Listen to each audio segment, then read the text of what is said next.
তো চলো প্রথমে দিচ্ছি গাঁদা ফুল। এই দেখো, প্রথমে দিলাম আমি গাঁদা ফুল, তারপরে দিচ্ছি এই দেখো দোপাটি ফুল। আজকে দোপাটি ফুল ও গাঁদা ফুল দিয়ে আমি আজকে মালাটা তৈরি করব।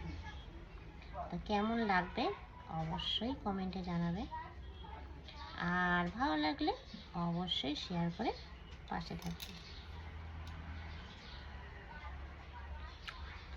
এই দোপাটি ফুলের রঙগুলো খুব ভালো লাগে না, কত রকমের কালার।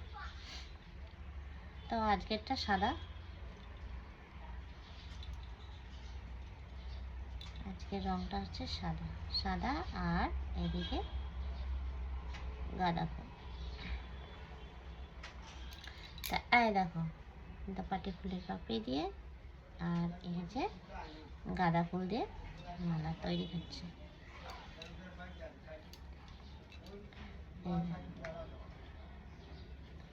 কি সুন্দর লাগছে দেখতে, সত্যি প্রকৃতির সৃষ্টি কত সুন্দর, কত সুন্দর সুন্দর ফুল আর কত রং। এত সুন্দর সুন্দর রং দেখে মন ভরে যায়, আমার তো ভীষণ ভালো লাগে ফুল।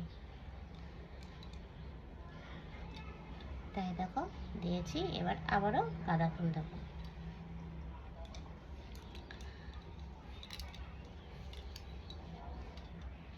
এবার দিচ্ছি যে হলুদ গাঁদা ফুল।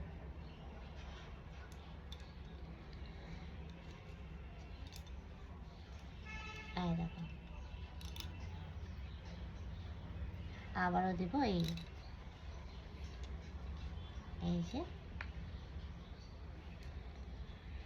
দোপাটি ফুল।